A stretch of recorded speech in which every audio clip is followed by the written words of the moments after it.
സാംസങ്ങിൻ്റെ Samsung F15 5G എന്ന പുതിയൊരു സ്മാർട്ട് ഫോൺ ഇന്ത്യൻ മാർക്കറ്റിൽ ലോഞ്ച് ചെയ്യാൻ പോകുന്നുണ്ട്. ഈ ഒരു ഫോണിൻ്റെ ഇന്ത്യയിലെ ലോഞ്ച് ഡേറ്റ് ഇപ്പം ഒഫീഷ്യലായിട്ട് തന്നെ കൺഫേം ആയിട്ടുണ്ട്. ഈ ഒരു വീഡിയോയിൽ നമ്മൾ നോക്കാൻ പോകുന്നത് സാംസങ് F15 5G എന്നുള്ള സ്മാർട്ട് ഫോണിനെ പറ്റിയിട്ടാണ്. വീഡിയോ തുടങ്ങുന്നതിന് മുമ്പ് പറയാനുള്ള ഒരു കാര്യം എന്താ വെച്ചാൽ, നിങ്ങൾ ടെക് വാർത്തകൾ ഫോളോ ചെയ്യാൻ താല്പര്യമുള്ളവരാണെന്നുണ്ടെങ്കിൽ നമ്മുടെ വാട്സപ്പ് ചാനലിലോ അല്ലാന്നുണ്ടെങ്കിൽ ടെലഗ്രാം ചാനലിലോ ജോയിൻ ചെയ്യാവുന്നതാണ്. താഴെ ഡിസ്ക്രിപ്ഷനിലും അതുപോലെ തന്നെ കമൻറ്റ് ബോക്സിലും നമ്മുടെ വാട്സപ്പ് ചാനലിൻ്റെയും അതുപോലെ തന്നെ ടെലഗ്രാം ചാനലിൻ്റെയൊക്കെ ലിങ്കും കാര്യങ്ങളൊക്കെ കൊടുക്കുന്നുണ്ട്. അവിടെ റെഗുലർ ആയിട്ടുള്ള ടെക് അപ്ഡേറ്റ്സും കാര്യങ്ങളൊക്കെ ലഭിക്കുന്നതായിരിക്കും. ആദ്യം നമ്മൾ ഫീച്ചേഴ്സും കാര്യങ്ങളൊക്കെ നോക്കുകയാണെന്നുണ്ടെങ്കിൽ സാംസങ് F15 5Gയിൽ 6.5 ഇഞ്ചിൻ്റെ ഫുൾ HD+ ഡിസ്പ്ലേ വന്നേക്കാം. പിന്നെ ഇതിൽ സൂപ്പർ അമോലെഡ് ഡിസ്പ്ലേയും കാര്യങ്ങളൊക്കെ വരുന്നതായിരിക്കും. F14 5Gയിൽ അമോലെഡ് ഡിസ്പ്ലേ വന്നിട്ടില്ലായിരുന്നു, LCD ഡിസ്പ്ലേ ആയിരുന്നു വന്നിട്ടുണ്ടായിരുന്നത്. അപ്പം ഇതിൽ അമോലെഡ് ഡിസ്പ്ലേ എന്നുള്ളത് ഒരു അപ്ഗ്രേഡ് തന്നെയായിരിക്കും. പിന്നെ 90 ഹെർട്സിൻ്റെ റിഫ്രഷ് റേറ്റും കാര്യങ്ങളൊക്കെ ആയിരിക്കും ഇതിൽ സപ്പോർട്ട് ചെയ്യുക. വാട്ടർ ഡ്രോപ്പ് നോച്ച് ഡിസൈനിലെ നോച്ചായിരിക്കും വരിക. പഞ്ച്വൽ ഡിസൈന് ഇതിൽ വരാൻ ചാൻസ് ഇല്ല.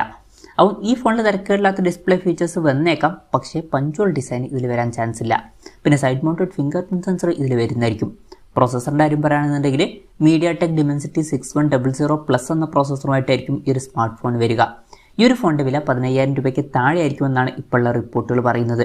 ആ ഒരു പ്രൈസ് റേഞ്ചിലൊക്കെ ആണെന്നുണ്ടെങ്കിൽ ഇത് തിരക്കേടില്ലാത്തൊരു പ്രോസസ്സർ എന്നൊക്കെ പറയാൻ പറ്റിയിട്ടുള്ള ഒരു പ്രോസസ്സർ തന്നെയാണ്. 5G സപ്പോർട്ടും കാര്യങ്ങളൊക്കെ ഇതിൽ വരുന്നതായിരിക്കും. ഈ ഒരു ഫോണിൽ 6GB RAM 128GB ഇൻറ്റേർണലും വന്നേക്കാം. മിക്കവാറും വേറെയും വെർഷൻസ് വരുന്നതായിരിക്കും.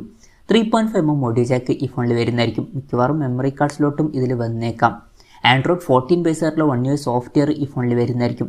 പിന്നെ എടുത്തു പറയേണ്ട ഒരു കാര്യം, ഈ ഒരു ഫോണിൽ 4 കൊല്ലത്തെ OS അപ്ഡേറ്റും കാര്യങ്ങളൊക്കെ ലഭിക്കുന്നതായിരിക്കും. പൊതുവേ 15,000 രൂപ പ്രൈസ് റേഞ്ചിൽ വരുന്ന ഫോണുകളിൽ നമുക്ക് 4 കൊല്ലത്തെ OS അപ്ഡേറ്റ് ഒന്നും കിട്ടാറില്ല. അതുകൊണ്ട് തന്നെ അത് എടുത്തു പറയേണ്ട ഒരു കാര്യമായിരിക്കും. അതുമാത്രമല്ല 5 കൊല്ലത്തെ സെക്യൂരിറ്റി അപ്ഡേറ്റ്സും കാര്യങ്ങളൊക്കെ ഇതിൽ ലഭിച്ചേക്കാം. അപ്പോൾ സാംസങ്ങിൻ്റെ പല ഫോണുകളിലും കാണുന്നത് പോലെ ഈ ഫോണിലും കുറേ കാലത്തേക്കുള്ള സോഫ്റ്റ്വെയർ അപ്ഡേറ്റ്സും കാര്യങ്ങളൊക്കെ നമുക്ക് ലഭിച്ചേക്കാം. ഇനി ക്യാമറയുടെ കാര്യത്തിലോട്ട് വരികയാണെന്നുണ്ടെങ്കിൽ ഫോണിൻ്റെ പിന്നിൽ ട്രിപ്പിൾ ക്യാമറ സെറ്റപ്പ് വരാനാണ് സാധ്യത. 50 മെഗാ മെയിൻ ക്യാമറ സെൻസർ ഈ ഫോണിൽ വരുന്നതായിരിക്കും. പിന്നെ 5 മെഗാ അൾട്രാ വൈഡ് ആംഗിൾ ലെൻസും 2 മെഗാ ഒരു സെൻസറും വരുന്നതായിരിക്കും. ഫ്രണ്ടിൽ 13 മെഗാ സെൽഫി ക്യാമറ വരാനാണ് സാധ്യത. ബാറ്ററിയുടെ കാര്യത്തിൽ 6000 mAh ബാറ്ററി ഈ ഫോണിൽ വന്നേക്കാം.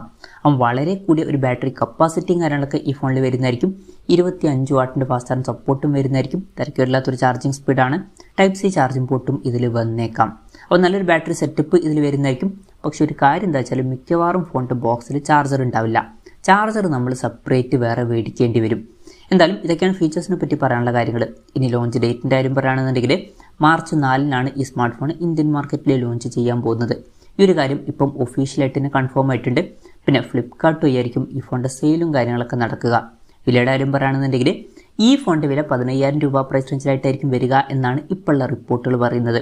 അപ്പം ഈ ഒരു ഫോൺ ഇന്ത്യൻ മാർക്കറ്റിൽ നമുക്ക് 14,000-15,000 രൂപ പ്രൈസ് റേഞ്ചിലൊക്കെ ആയിട്ട് എക്സ്പെക്റ്റ് ചെയ്യാവുന്നതാണ്. കൺഫർമേഷൻസ് ഒന്നും പുറത്ത് വന്നിട്ടില്ല. എന്തായാലും സാംസങ്ങിൻ്റെ സാംസങ് F15 5G എന്ന പുതിയൊരു സ്മാർട്ട് ഫോൺ ഇന്ത്യൻ മാർക്കറ്റിൽ ലോഞ്ച് ചെയ്യാൻ പോകുന്നുണ്ട്. ഈ ഒരു ഫോണിനെ പറ്റിയിട്ടുള്ള നിങ്ങളുടെ അഭിപ്രായം ജസ്റ്റ് ഒന്ന് കമൻറ്റ് ചെയ്യുക. അതുപോലെ തന്നെ ഈ ഒരു സ്മാർട്ട് ഫോൺ ഇന്ത്യൻ മാർക്കറ്റിൽ നിങ്ങൾ ഏത് പ്രൈസിങ്ങിലാണ് എക്സ്പെക്റ്റ് ചെയ്യുന്നത് എന്നുള്ള കാര്യം കൂടി ജസ്റ്റ് ഒന്ന് കമൻറ്റ് ചെയ്യുക.